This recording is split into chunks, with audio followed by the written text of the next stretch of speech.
All right, here we are in Luke 13, and again, we're looking at a parable that Jesus is going to tell. The parable he uses here is the parable of the barren fig tree. And he's going to use this parable to really give out the image and make us ask the question of ourselves, is our life fruitful? Or are we like the barren fig tree, that we have a persona, we look a part, but yet we are very unfaithful and distant from serving him? So let's just dive into this for a minute and notice some things, some findings about the fig tree that I think stick out to us today that are important. I think one is the master observes the fruitless nature of the tree. And when the master observes this, he says, you know what, this tree, it may look good, it may look the part, but it is pointless, it is fruitless, and so it is wasting good land. And so notice the master saying, this tree is not worth anything, even though it appears outwardly to be healthy. And since land in the first century was a premium, the master says, I don't have time to waste good land on something that is not going to be fruitful, on something that refuses to produce good fruit. And so he's expecting every inch of this ground to produce. And since it won't, he's saying then, I'm going to take care of this. And so the absence of producing fruit actually means that the tree does not meet the expectations of the first century owner.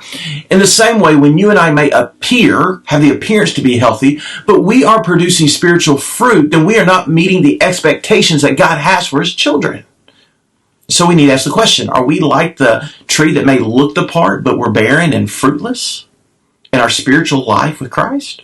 I think the second thing we see is the message to the laborer. The message here that the master gives to the laborer is simply this. He says, the time for judgment has arrived. We have given the tree more than enough time to produce fruit for us. And as a result, what we realize is he's weighed the cost of continuing to try to make the tree produce fruit versus getting rid and casting away. And so what we see here, the analysis is leading the master to look at his laborers and tell them to remove the tree and put in a new one in hopes that it will produce fruit.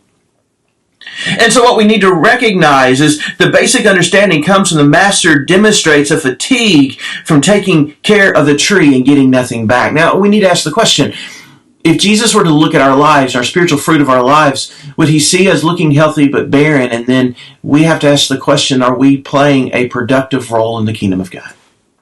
I think also in Luke 13, we see the laborer responded. And the laborer, with the idea of serving as a mediator between the tree and the master, he asked the master to allow one more year for the tree to be fruitful. And the laborer here acts as a Christ-type figure who, even though we and our sinfulness deserve to be destroyed and ruined, Jesus is intermediary. He mediates for us to say, let's give them another opportunity. And then he is offering them the opportunity for the response of the tree to become fruitful and faithful to the master.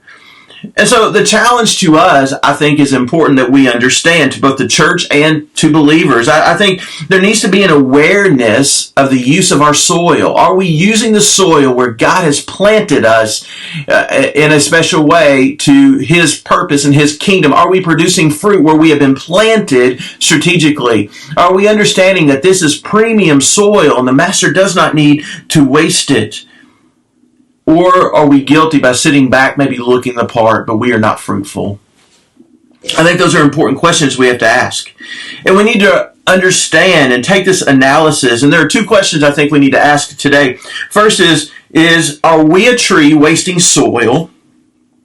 And which means has God provided us, because God has provided us a great field in which we are to serve in. And so the second question is simply this: are we a tree using the soil, producing fruit? Or a tree using the soil, not producing fruit? It's a great question for us to consider about our lives. As we serve with one another, how are we as a tree planted where we've been planted? We'll see you tomorrow.